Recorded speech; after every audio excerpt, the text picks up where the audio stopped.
Pour le moment, les trains roulent à l'heure dite, malgré la menace alentour et les alertes incessantes.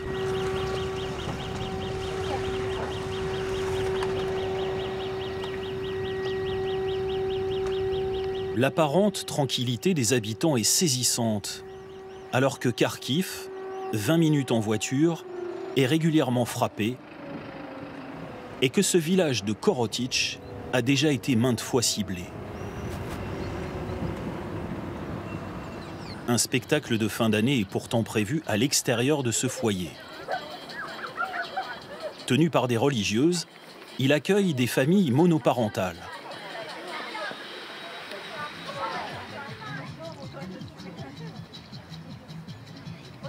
Sous la houlette de Lila Boukalova, Stasik et ses copains vont jouer en public. Ailleurs, la scène serait banale. Elle ne l'est pas dans cette partie de l'Ukraine où la guerre fait rage et où les rassemblements sont fortement déconseillés.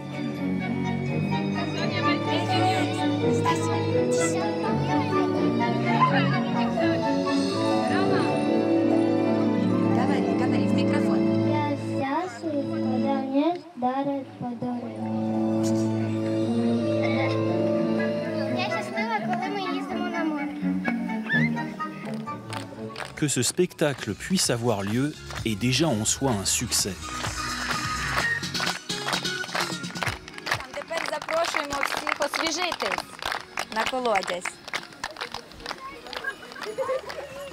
Ils ont réussi? Oui, je suis contente. Ils étaient perdus, mais c'est normal, des fois. Mais sinon, ça s'est très très bien passé, je trouve.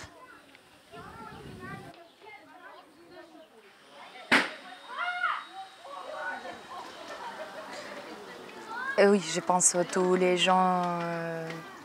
Hier, par exemple, il y a la collègue de ma mère qui est décédée à cause d'une frappe.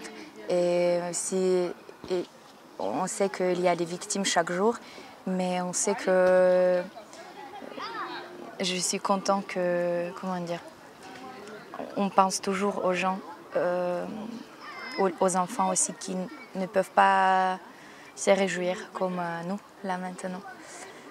Voilà. Car le ciel s'assombrit vite à Kharkiv et les secours sont en permanence sur le qui-vive. Un supermarché vient d'être touché. 16 morts, 44 blessés.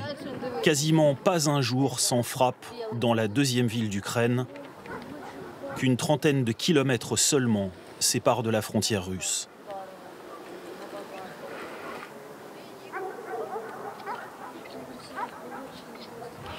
Цей великий дуже супермаркет, що ви бачите, це караван, конфі. Тут вже 100 разів прибігали. Це за ним. Я не знаю, куди саме вони влучили, але... Щось горить дуже так це. Може реально заправка? Так, заправка там теж є. Подиви, який вогонь. Заправки там є, да, багато навіть.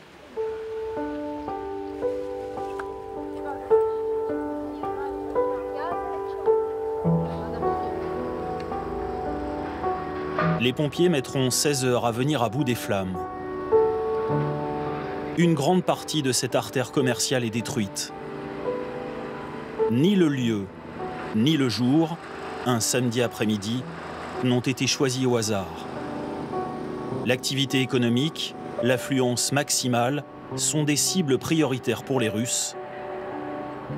Parvenir à retenir l'attention des enfants relève dans ces conditions du miracle. Починаємо.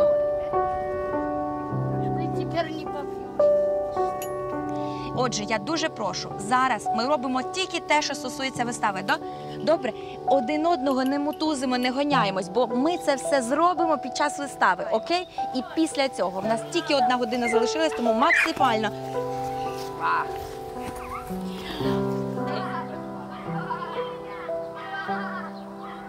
Les répétitions se font près du bac à sable où a été prélevé de quoi protéger les vitres du foyer.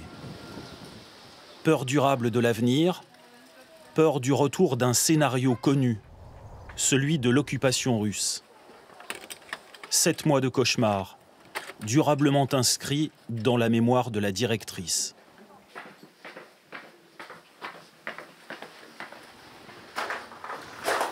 Тут byli materace położone, тут my układywali maleńkich dzieci. Samemu młodszemu było 2 niedzieli. My jego we wtorek zabrali z roddoma, z больниcy, a w четверг zaczęła się wojna. Da. To, że tak u nas nie było jedy dla dzieci, dla maleńkich i nie było lekarstw. U nas Natasza z astmą, da, i zaczęła się wojna, u nas zakończyła się jeda i zakończyły się lekarstwa. И какой-то мужчина Западной Украины через знакомых нам передал, да, эту еду и лекарства. И нас это как-то спасло, бо это очень тяжелые моменты были.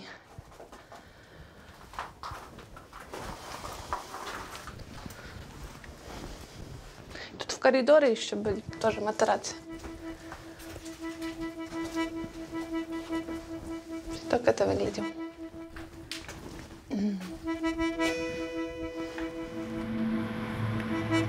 Où donc rêver en dehors des cours de théâtre lorsqu'on est un enfant d'ici?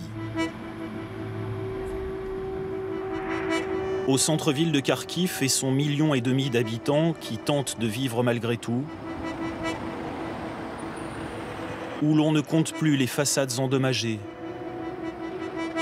les bâtiments aux fenêtres de bois ou murés, où les alertes résonnent parfois 20 heures sur 24, où même le sacré n'est pas épargné, où les statues sont calfeutrées.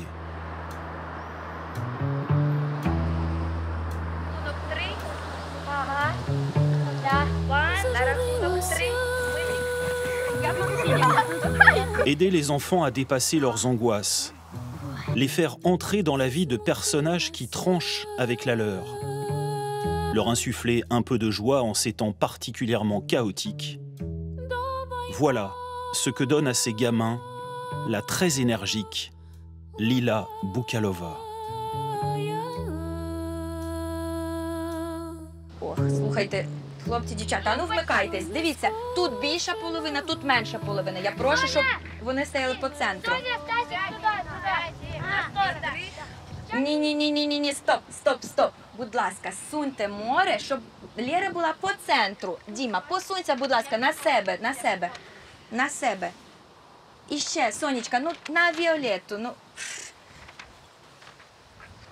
Посуньте, будь ласка, море, щоб воно було по центру. Віолетта, на себе потягни море трохи. Дякую. Фу. Ми стоїмо на попередній позиції і зараз... Le spectacle est l'adaptation d'un livre intitulé Ma vie heureuse. Une histoire d'amitié, des moments de bonheur intense, l'exact inverse du quotidien de la petite troupe.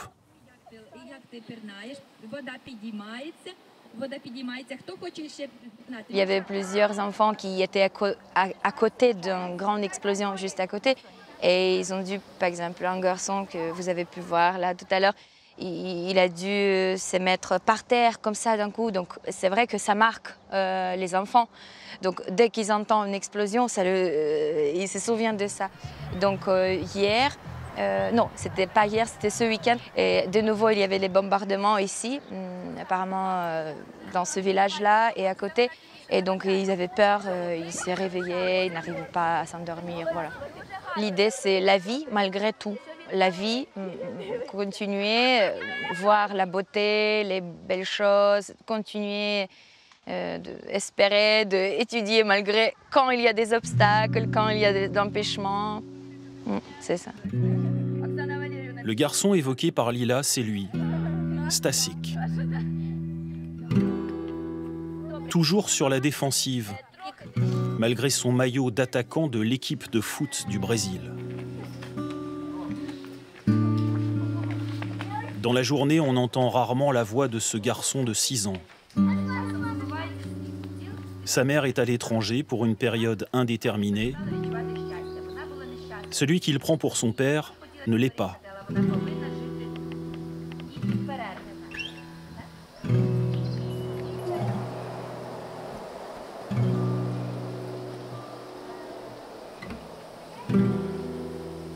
Что ты бы ей хотел сказать? То мама Пашке приехала. Стасик, а расскажи мне что-то про войну, бо у тебя такие хорошие мысли есть. Что ты думаешь про войну? Когда две пролетела ракеты, когда я учился играть в футбол. Это в Песочине было или тут у нас? Тут, Тут у нас. Ты был тут на площадке, так? да, И пролетели ракеты. да, сначала первая, потом мы пришли на поле, потом вторая. Мгм. И что ты чувствовал? Я чувствовал, что эти две ракеты сначала небо полетело, а потом на низ думал, что это папе прилетело. Ты боялся за папу, так? Да, Мгм. Но ты боишься за папу, что с папой что-то случится, да, так? Мгм. Помнишь, как мы недавно звонили, ты проверял, папа в порядке или Да. не в порядке? Мгм. Что ты еще чувствуешь про войну? как Тебе страшно? нет, Тебе не страшно? пока нет. А когда тебе страшно? Как Когда что-то слышишь? ракеты пролетают, и я вижу истребитель российский. Ну, российский тут не залетает, это наши украинские. А что ты помнишь с начала войны? Помнишь, как вы жили в подвалах? Да, мы жили в подвале, и наш дом трясался очень сильно. И мы побежали в подвал и жили там 3 недели. Interpréter un rôle suppose la maîtrise de quelques bases. Pouvoir interagir avec le groupe, travailler l'expression orale, deux notions que l'on apprend normalement à l'école. Aujourd'hui, Kharkiv est une ville sans école. Aucune d'elles ne fonctionne. Et au vu de la situation actuelle, ce n'est pas près de changer. Ici, les lieux d'éducation paient aussi un très lourd tribut à la guerre. Et ici, on se trouve dans une école. Plutôt, on voit les ruines d'une école. C'était une gymnase allemande à Kharkiv. Et elle était détruite lors de début de la guerre, quand les Russes ils sont entrés à Kharkiv. Et les soldats russes se sont cachés ici, dans ce bâtiment. Et voilà, il était détruit complètement. Il y avait beaucoup des écoles à Kharkiv qui étaient touchées ou qui étaient détruites complètement, sans pouvoir les reconstruire. Ainsi que les bibliothèques et les imprimeries, comme celle de hier, et plusieurs lieux de culture. Les enfants ne sont pas les seules victimes de la fermeture des classes. Les enseignants se retrouvent déplacés du jour au lendemain. Certains se reconvertissent professionnellement, mais pas Valentina Kiprova.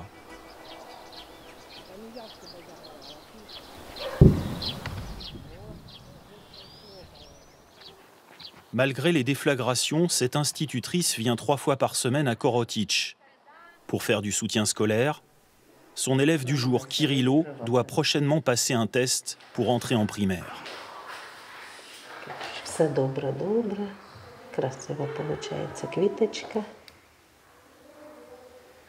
Молодець. Молодець. Так. Тільки оцю паличку згори вниз старайся обводити, Кирюш. Угу.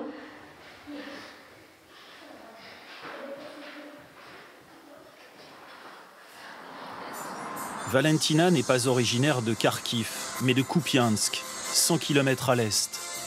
Elle y était institutrice avant de devoir en partir et laisser derrière elle ses élèves adorés.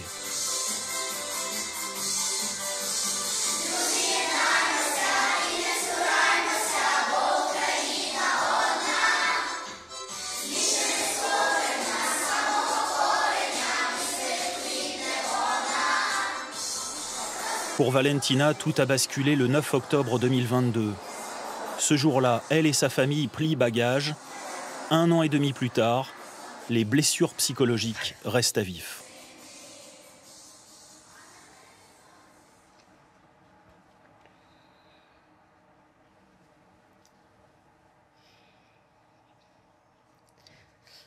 Тому що більша частина життя вже прожита.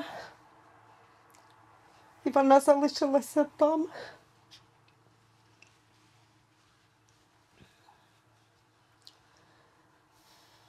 Там залишилося все.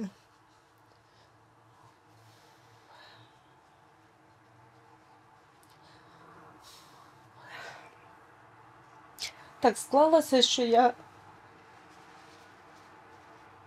із своєї рідної домівки нікуди не виїздила, крім того, що я навчалася.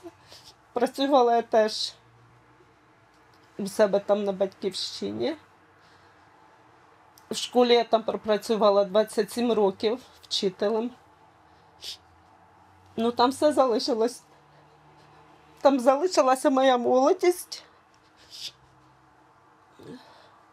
Там залишилась могила мого батька.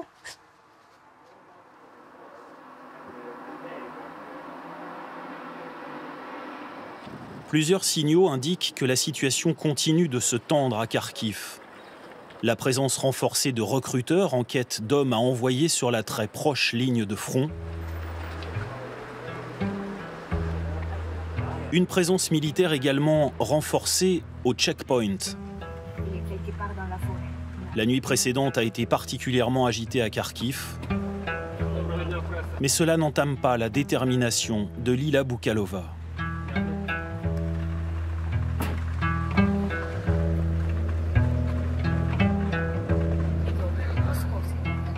La jeune femme ne donne pas seulement des cours de théâtre. Ce matin-là, direction un grand supermarché du centre.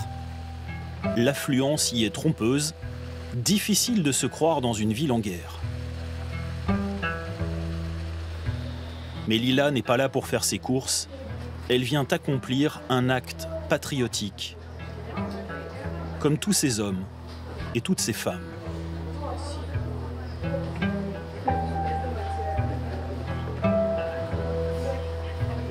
Je m'inscris pour donner le sang.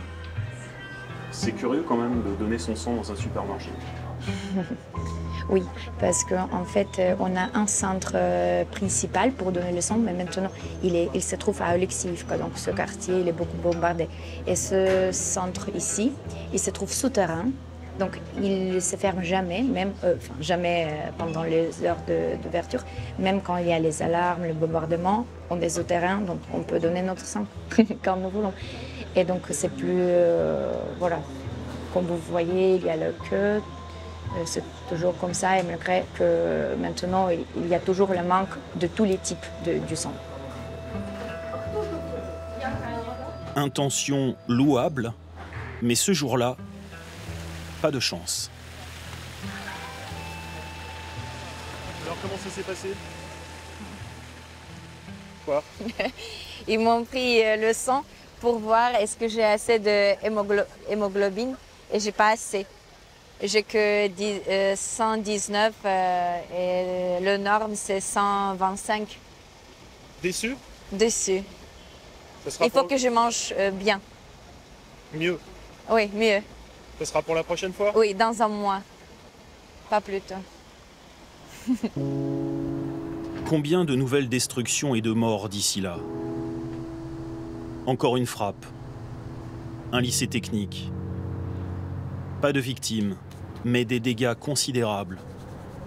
Des salles et des machines-outils désormais totalement inutilisables. Aucune angoisse sur les visages de ces déblayeurs. Tous connaissent pourtant le risque qu'ils courent. Celui d'une deuxième frappe au moment où ils font place nette. Pilonnés, les habitants de Kharkiv se sont organisés. Une tente pour recueillir les doléances des riverains, une autre pour donner à boire et à manger aux déblayeurs.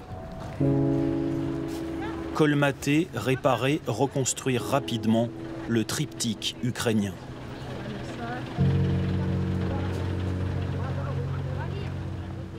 Volodymyr Boukalov partage avec sa fille une foi inébranlable en l'avenir. En ce moment, le père de Lila retape seul la maison familiale. Malade, sa femme est soignée en France. Son fils est quelque part sur la ligne de front. Pour sa fille restée à ses côtés, il n'a que de l'admiration. Мені подобається те, що робить Лілія в Коротичі з дітьми. Чесно кажучи, я б вже і сам хотів онуків, але поки Бог не дав. Ну, поки це прекрасно, коли дітям в такий важкий час є чим займатися, чим зайнятися. І це теж додає оптимізму тим же дітям. Вони бачать, що відбувається навкруги, і тим не менш є час на якесь мистецтво, на якусь творчість. Це прекрасно, це здорово.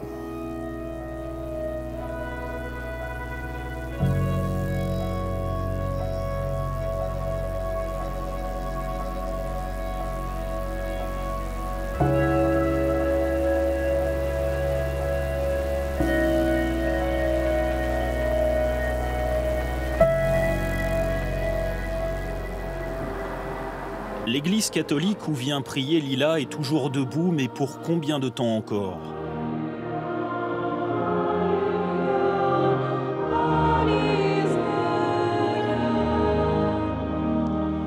Lors de l'office dominical, le curé évoque parfois la situation dans le pays. Ce n'est pas le cas ce matin-là. C'est dans ce lieu que la jeune femme dit venir puiser sa force, un calme et une joie à toute épreuve, en apparence.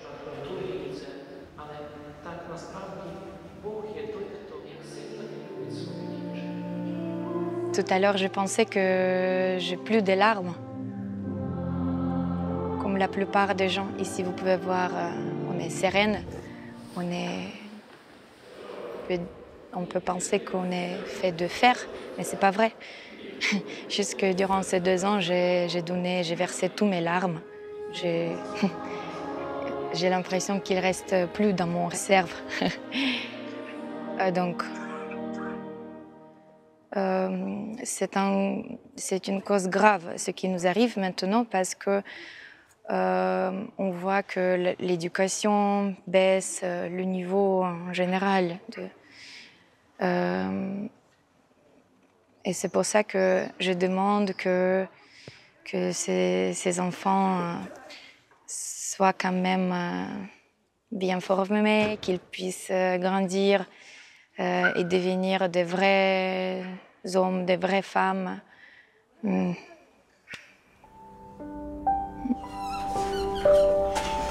Grandir avec la meilleure arme qui soit, l'instruction et non la destruction. Stasik et ses copains en ont déjà conscience.